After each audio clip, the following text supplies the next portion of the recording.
and I am the Nursing and Midwifery Lead within the GM PMO. So the aim of the session today is to showcase 3 projects undertaken by the GM PMO, which aim to support the newly qualified nurse, but also other healthcare professionals as well. Some of the work is transferable, but just 3 different projects, 3 different ways that we can look at retaining our staff. So what I'm going to do is I'm going to present each project individually, discuss the potential impacts of the projects on retention of staff, and then hopefully we'll have an open discussion regarding the importance of belongingness, and then discuss some future projects. So transition. The transition from student to newly qualified nurse or healthcare professional is well researched. As early as 1974, Kramer described it as the reality shock. And despite transition to practice theory, pre-preceptorship and preceptorship programs, the feelings of being nervous and excited all at the same time remain inevitable for some. There's now an additional issue of those learners whose programs have been impacted by COVID. Whilst the impact of COVID has not yet fully materialised, the disruption to programmes cannot be disputed. A repair study, so repair is looking at retention of pre-registration learners, and that's a HE initiative, reported that students reported several key messages.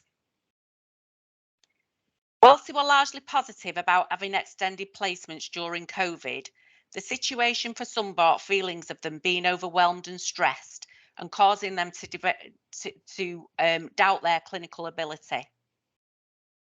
Also, as part of the work of the development of the GM Health and Care Learning Environment Strategy, we looked at the deployed learners during that time and did some surveying. And during that time, they felt a very much sense of belonging, and they were considered well and truly part of the team. So I think there's a lot of learning to come from that experience. Engagement sessions carried out across GM just recently with third-year learners who were just about to qualify painted a very different picture from those who were surveyed during deployment, whilst who were employed at the time and being paid. So as I said, there's a lot of learning to take from these different experience of learners. So therefore, we've acknowledged that there were disruptions during COVID and post-COVID. And what we need to deem from that is that our nurses and other healthcare professionals need to be welcomed and supported into a culture which will nurture and support their confidence, or the profession could be at risk of losing them. And we've also already got a huge gap to fill. So it's essential we get this right. So the 3 different projects I'm going to discuss, they're not supported by statistics and numbers in terms of retention, but I've had a positive reaction from what has been said and seen. And ultimately, they aim to assist the impact of attrition on newly qualified staff. As I've said, even though we're talking about nursing within this presentation, at least 2 of the projects are transferable, and the third one is it can be context within healthcare, all healthcare professionals.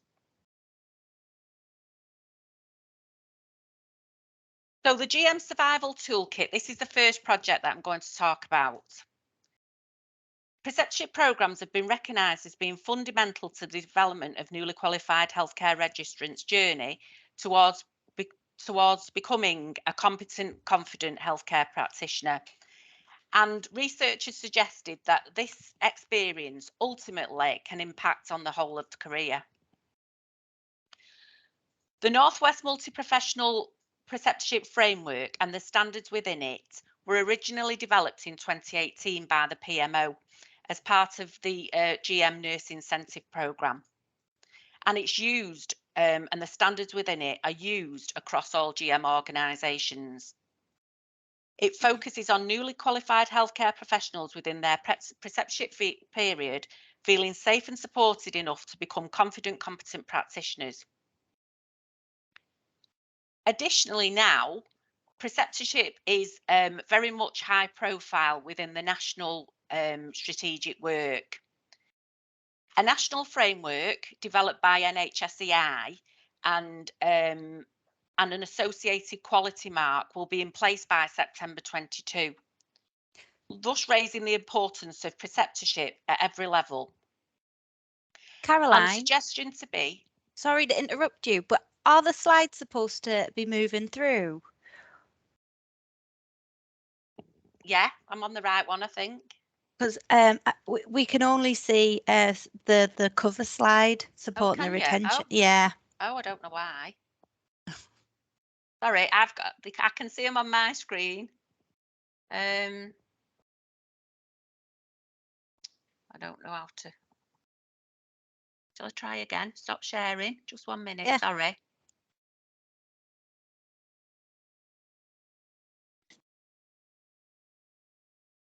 Do you need to change from the editing view? Yeah, it says editing at the top.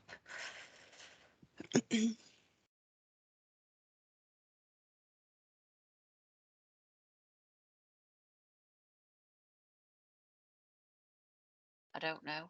If you click enable editing, it might. Yeah, I did that. Oh. What about?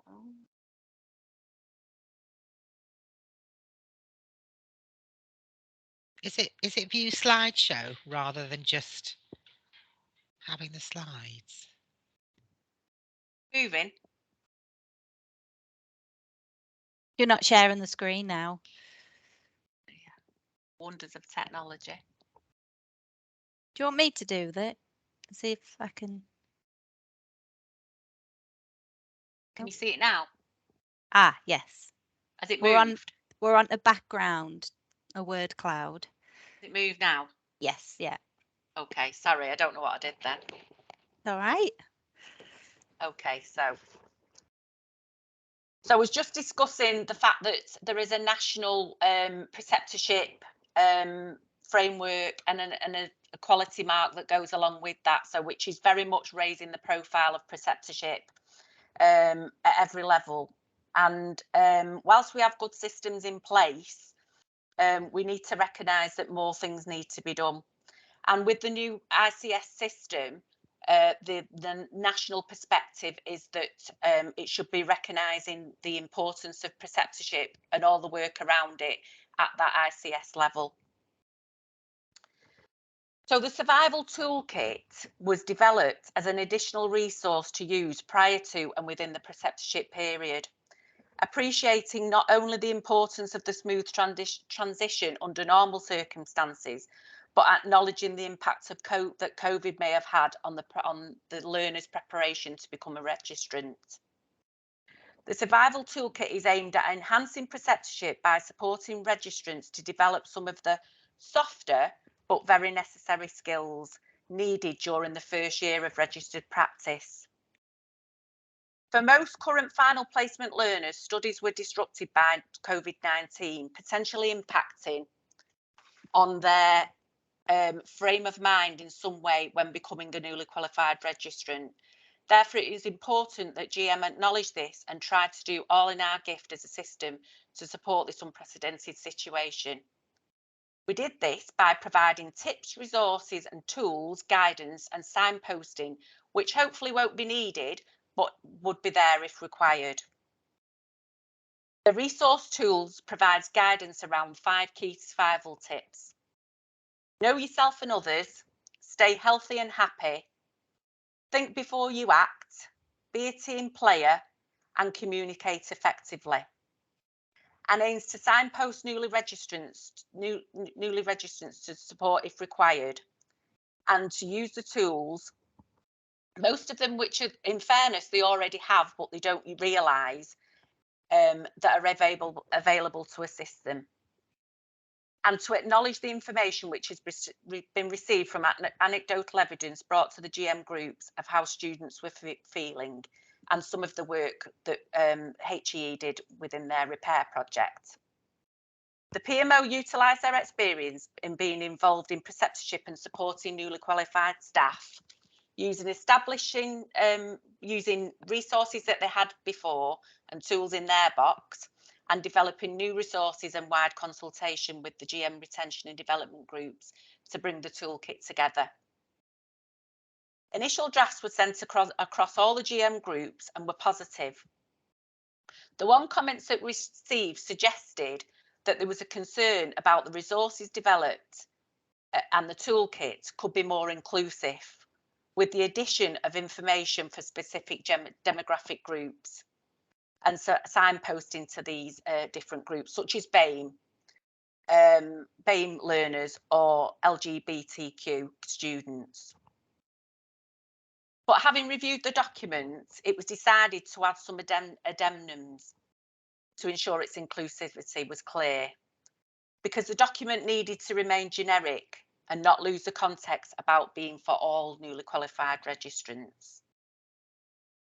Once the document was formatted and designed, it was disseminated across all the HEIs and the organisations.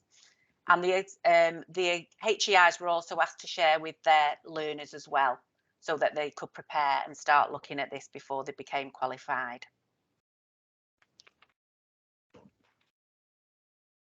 An evaluation of its usefulness was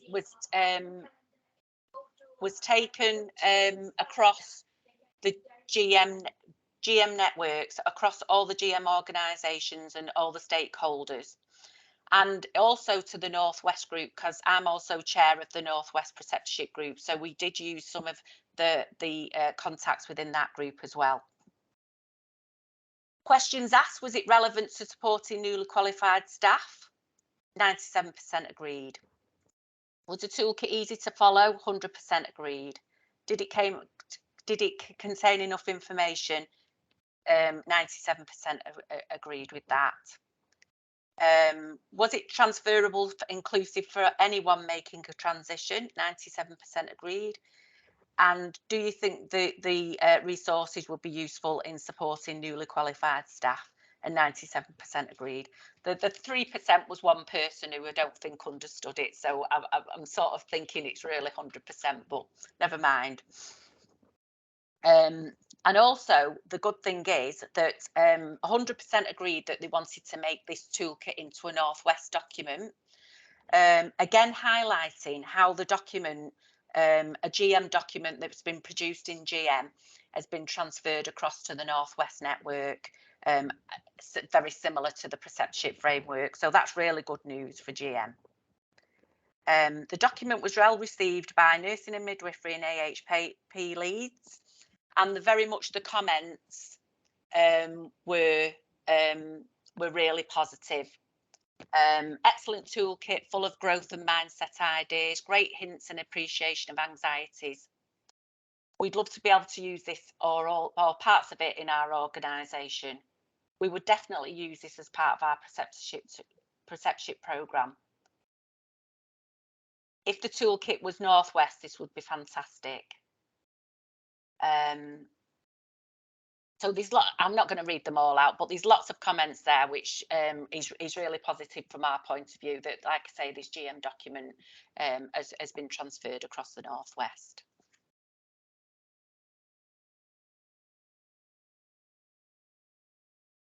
So the next project, sort of online with what I'm talking about today, is PAR preceptorship.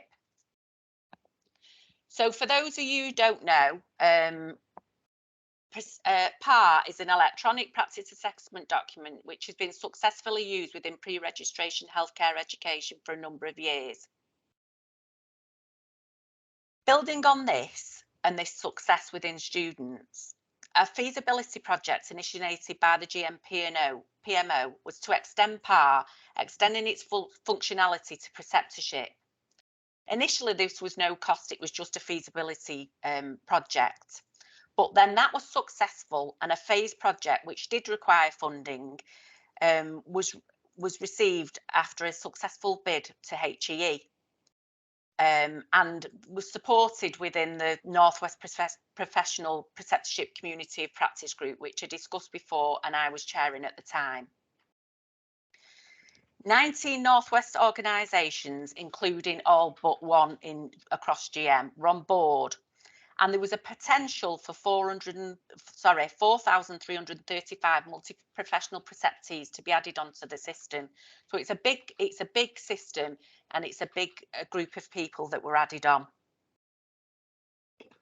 A survey suggested that 80% response rate supported the success of PAR preceptorship and standardisation of best practice through a bespoke document. So this is very much leading the way, and very much like some of the national work that's already going on now. GM sort of led the way on this quite a while ago. So phase 2 was successful. It met all the key objectives fully or partially, but further work was required to improve reporting processes and to upload additional documents, and basically to make the system better. So we have been successful in getting some more funds from HEE and to support the further work that continues. Sorry, I've not gone this.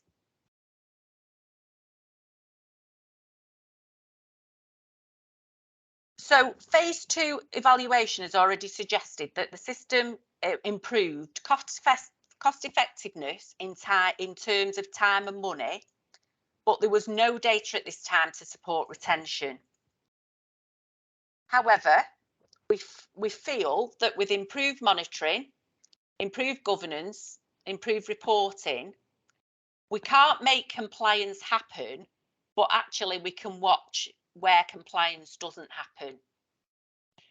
So with any system that you've got, obviously the success is in the implementation and it actually happening and getting it to do what you want to do.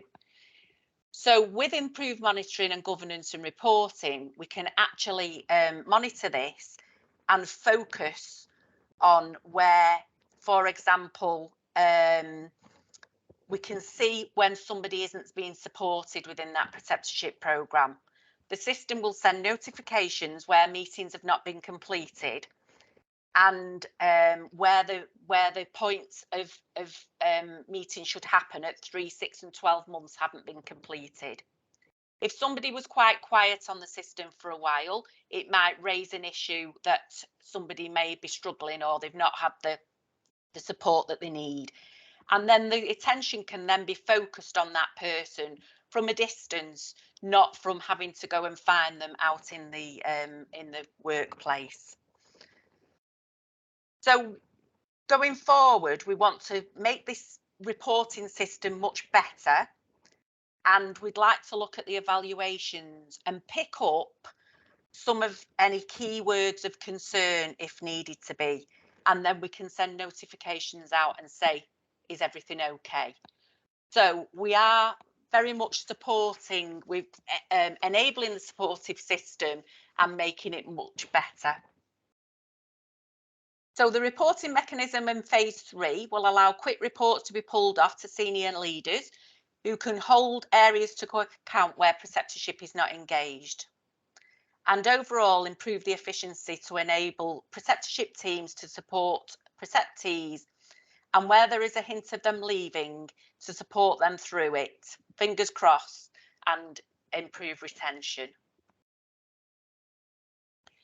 So you can see from the evaluation summary of the phase 2, very much about, so at the time when this was done, there was different organisations at different levels of implementation. But certainly what came about from the evaluation was they were aware of the benefits of the project. everybody was keen to be involved, and they thought it was a priority that would save them time and pressure and be able to focus on the job in hand of supporting the preceptees and hopefully helping them stay. It was very much improved time and efficiency, and the impact of the document was clear that there was some impact already.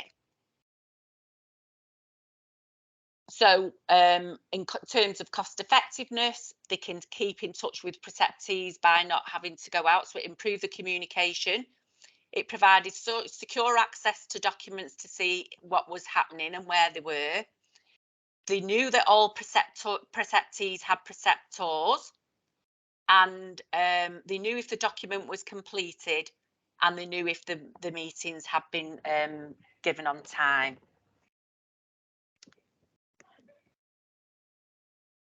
So the plan for phase 3, sorry, and then further comments. Please carry on providing this essential service. The work produced today has been excellent. We would really like to see how the functionality would reduce on auditing and searching compliance. So again, there was some really positive comments from this work. The plan for phase 3 is now to relate it more to retention of newly qualified staff. All organisations are aware of this next step, and they're collecting baseline data so that we can compare pre and post PAR and look at any requirements for some supported interventions, and it highlighted that we're successful.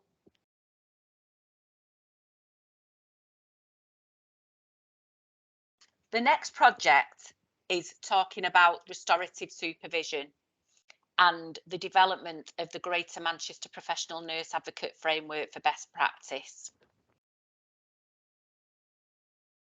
The impact of COVID-19 pandemic and the multifaceted issues and the aftermath it brought, with nurses feeling burnt out and leading to concerns with nurses' mental health, called an urgent call to introduce the availability of more supportive measures to the restoration and recovery all nurses required, which obviously would lead to the retention of staff. In response to this, NHS England in March 21 introduced the professional nurse advocate training across several universities in England to deliver restorative supervision via an AQUIP model, very much mirroring what had already been successfully taken place within midwifery. The initial training places were originally funded, but the demand for places now outweighs the supply. So there was, because it was a new role and it's quite a complex role within and very multifaceted, the GM organisations with the introduction of the P&O role, needed some support in getting together and providing the implementation of this role within their organisations. So the PMO and the GM group developed a collaborative framework which identifies a clear plan of how the role could be embedded into organisations. It looked at governance processes, reporting mechanisms, KPIs, SOPs and processes to support the P&As in their role. Having done some work previously on the amount of pastoral support offered for staff in GM organisations, it was clear that whilst there was support there, it wasn't standardised. Historically, models for supervision for nurses, including clinical supervision, which goes back to the UKCC in 1996, looked at group supervision, action learning sets. They were all introduced, and a lot of people, I don't know who's on the call today, might have gone on the programmes, but with no mandatory requirements for RNs to deliver or receive it. And they've not really progressed at great scale. So the new model, which is the Professional Nurse Advocate AQUIP model, is expected will be mandatory for all nurses supporting all systems supporting nurses by 2025. But that depends on the amount of training and the amount of places that can go through. So we have disputed whether that target is doable.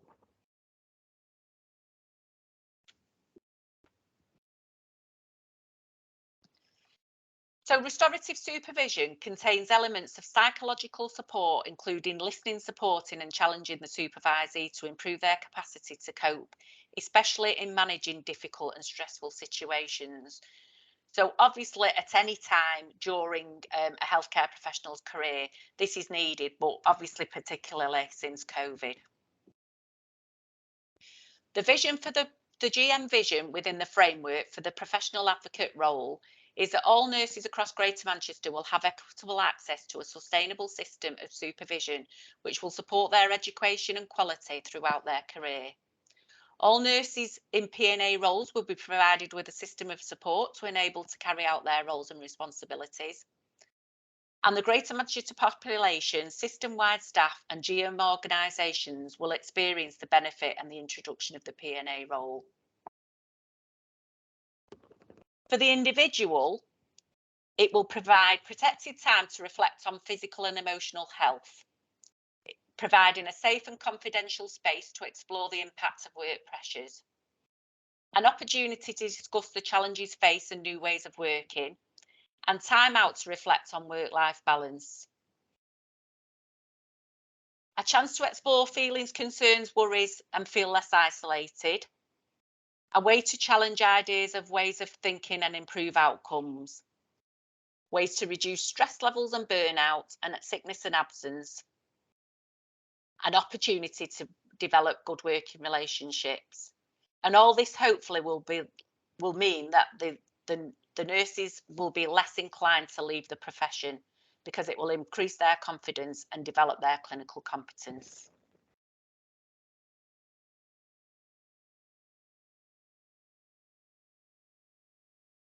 So the framework was a GM PMO initiative which collaboratively supports the development of the new role and its implementation.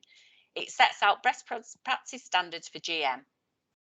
It's not specifically for newly qualified nurses, but there will be benefit from knowing that when at the end of their preceptorship, that support will continue. It sets out the knowledge, skills and behaviours expected of those supporting our staff and provides assurance of the P&As themselves. And GM have been commended for this piece of work from a national and northwest level, and there's a potential for publication, which is really good news.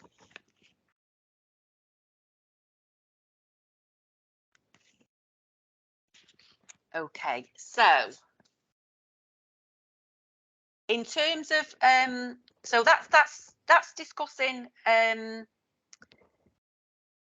so much of the work around retention of staff is required at obviously very high level and strategic level, but the intelligence from the third year learners, and this slide shows some of the words that they used about to qualify, is basically that they require a basic need to belong within a culture where they are happy, supported, thanked, and hopefully some of this work can go towards this. So the question for discussion today is, how do you think we can develop a culture which delivers the new generation coming up? So we've got the Generation Z coming up, and understand what they want and provide them with the things that are on the slide there. So these are not difficult things. These are not strategic things. These are basic needs, really, that have been identified. So how can we go some way, do we think, to developing that culture? So that's the question I'm proposing to you today. Have we got any suggestions?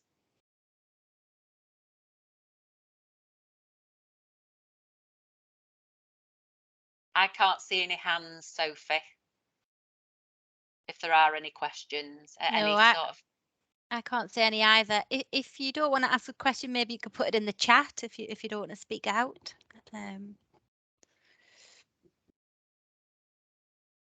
No. I mean, some of these things are very, like I say, very basic things. So, go on. Got a question. Yeah, hi, Caroline. I mean, my sort of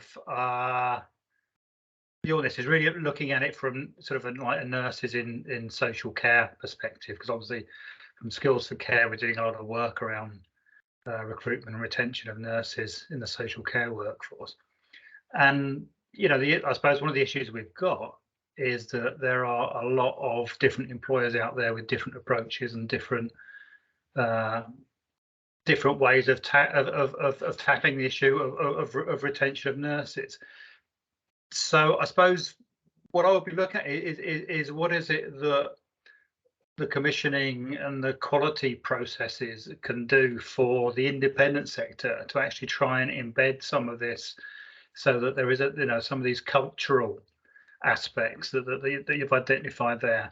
How do we get that embedded in a market which might have, which has got an awful lot of employers there who all do things differently? So I suppose it's more of a question, really, isn't it, than anything else? I'm not sure quite. I mean, have you had much engagement from sort of social care employers when you're talking about this sort of work? Well, I mean, in terms of no is probably the answer. I mean, I have discussed it over the social care meetings when I've been on that. In terms of that, but to me, it's very to me a lot of this stuff is very transferable regardless of where you work. I mean, I see supporting transition as not being rocket science in a way. I do think that a lot of it is just being kind and being friendly and being nice to people when they arrive in a workplace. And I suppose if you think about yourselves and when you went to work in your current role or another role, if somebody welcomed you and somebody said hi, and there's where you go and make a cup of tea and, have a smiley face and they tell you what you need to do in your role, those impressions are very much lasting, aren't they? And if you are supported throughout your development within that role, I think that you're more likely to stay than you are if somebody throws you in at the deep end and you just get on with it. So I have a sort of very simplistic view on some of this, really, which might sort of, I don't know, dumb it down a bit. But I do think unless you get this bit right, then there might be issues along the way. Does that make sense? Yeah, I mean, I totally agree with you, but I mean, I think there are good employers out there who will create a really positive atmosphere for people joining them, newly qualified nurses and other professionals joining them, but it's actually making sure that best practice becomes normal, doesn't it? Absolutely. Yeah. You do that within quite a diverse sector. And I think the other issue at the minute, I think that people are interested in is this sort of preceptorship also being offered to sort of overseas nurses who have been sort of joining the workforce, because I think there has been identified that there needs to be some sort of model of preceptorship for overseas nurses who need to be orientated to the culture and to the standard with it within sort of the UK sort of system. So I don't know whether there's any thoughts around whether or not this has been tested with overseas nurses. Yeah, there is. So the preceptorship framework and the work around all this is very much inclusive of international nurses. What they've found and sort of trying to bring them into what's already there, but actually what some organisations across GM have found is that it doesn't necessarily work like that, because you've got very qualified people coming in. So in terms of skills and knowledge and things like that, they don't necessarily, and they've already done transition to some degree in their own areas of work where they've worked before. But they do need, as you said, that orientation, that different type of support. So there are some changes going on at the moment that do support particularly international nurses as well. So they've sort of changed the tack a bit on that from that point of view. That's good news, because I think from the feedback that they've got, so for example, we want, as part of preceptorship, very much is about reflection. Yeah. And we say do a reflective piece, but actually in some countries that's not the norm, that's not what they're used to doing. So we expect them to do it because it's part of preceptorship, but actually they don't know how to do it because it's not what they do. So think about it a little bit differently from their point of view. So they have got a lot of feedback from the international nurses, and some of the programs have been changed to support them particularly. So yeah, there is work going on around. Thank you, that's great. Anybody else? Any other comments?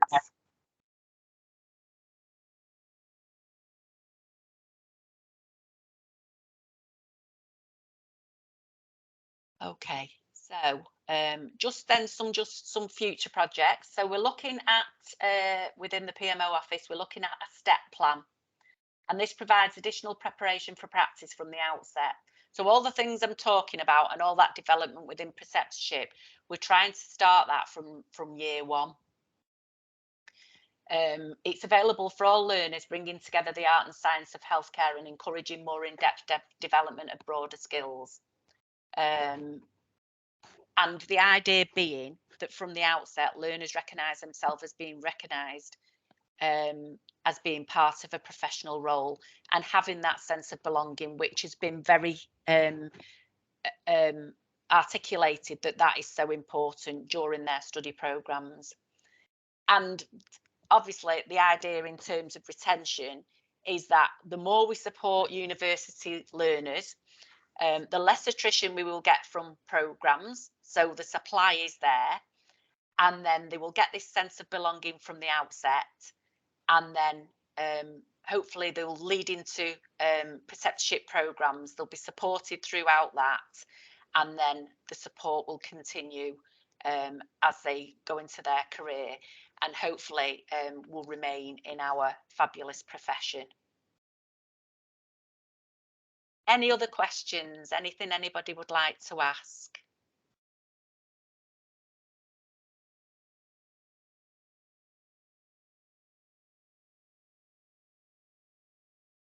Oh, Benny's got his hand up. Caroline, just wanted to ask, about the PNA program. Yes. So for some trust, I have seen that it's kind of a role in some of the organizations, especially in the south side. For the trust to implement such a role, do they need funding for that, or will that be like part, like when we were used to be like practice assessors and supervisors as part of our NMC, or is that a different role? No, it depends. There's no stipulation on how you do it, Chiku. It's basically that they will need where you employ nurses. There needs to be a certain level, a certain amount of PNAs within that, so that the staff are supported, the nurses are supported. Yeah. Training has taken place. Training has come. Oh, how can I say this? A bit ad hoc, really, because at the beginning there was a lot of training places. There's more training places coming out in September, but there isn't really enough for I don't think there's going to be enough to get to where we need to, where they say we need to be by 2025. So it's not as it stands, it might not be realistic to get to that. Yeah. Different organisations have decided are looking at how they can implement the role in different ways. So there's nothing to say you have to do it like this. There's lots of guidance out there, and there's like I say, there's the framework out there to support people to do it. But how you do it, so you might have 1-to-1, you might have 1-to-10, you might have a bank of people who are PNAs and they're on an on-call rota. It might be it might be a specific role with an organisation, and that's their job, or you probably is part of a role that they're already doing. And one of the things that we wanted to try and do was get some protected time, if that was the case. Yeah. Because what happens is, and when I mentioned the other ways of supervision before, we want to put the supervision in place, we want to support them, we want to keep them in post, but actually if it's an add-on to somebody's job and they don't get time to do it, they're not able to do it, and that's where it'll probably, well, this won't fizzle out because it's hopefully it won't fizzle out because it's mandatory, but that's where things I think have fizzled out before, because it's an add-on, nobody's got time to do it, and then whilst we say we've got these roles in place to support staff and aid their retention, then actually if it's not being done, it's not being done, so it's not making a difference. Does that make sense? Yeah, it does. And it's about getting that cohort, isn't it, to support yourself as different PNAs within the organization. Because midwives need to do it as part of their course now, I think, for the PMA role. So, yeah. Midwives, they do. Yeah. And that might be the way to go. That might be added on, but that's a bit down the line, I think, at this moment in time. But I think that's probably where it will go. But again, that's part of the things, so if you're doing that as a learner and you're learning those skills and those supportive skills, all the things that I said on the last slide, they should be there, because that's what you're teaching them to deliver. Yeah, it does. Yeah, thank you. Thank you. Anything else? I've just got a quick question, Caroline. So with the PNA course that you said that they'll be running again in September, will that be funded again? And is it likely that it's going to be a level 7 again? Because I think we struggled as an organisation with releasing the staff to be able to do that at that level, because it obviously entails quite a lot of work and commitment. So I'm just wondering if there's any changes on the level of course and whether it be funded. I think the September one will be funded for now, but again, it's how long is how long. So we don't know for how long that's going to take place. And that's where, we've got this target, and we know it's absolutely necessary, and we know it needs to be done, and we want to do it. And we've got this target, but is the training available? So then when the funding stops, if the funding stops, what happens then?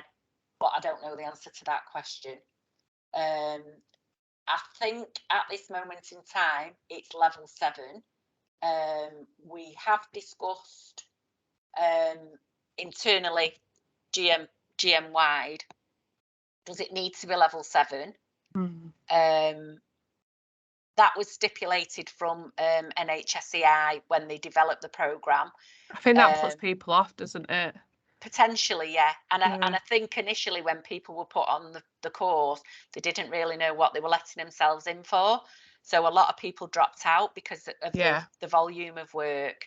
But again, I can't answer that question, because it's not, I don't make the rule type of thing, but I can see definitely where you're coming from. I think with the timing as well, a lot of people dropped out, not necessarily because of the volume of the work, which was obviously a factor, but because it was winter pressures at the time, and we had that another wave of COVID, didn't we? So I think a lot of trusts did say that any academic study was going to be cancelled.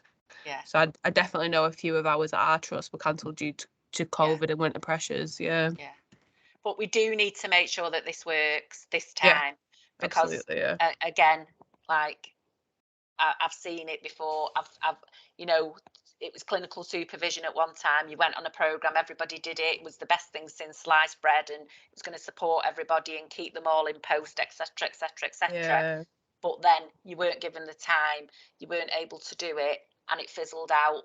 Not altogether, some people still do it, obviously, but it fizzled out as a concept for all type of thing. I don't think this can, because there's so much investment that's gone in, but we just need to plough on and keep going, because yourself, in the situation where it is at the moment, if you can call on somebody and say, I really need to speak to you and go through something and talk it through, it potentially could make the decision between stay or go. So that role is so important for retention, staff retention. Thank you. You're welcome. Thank you. Anything else?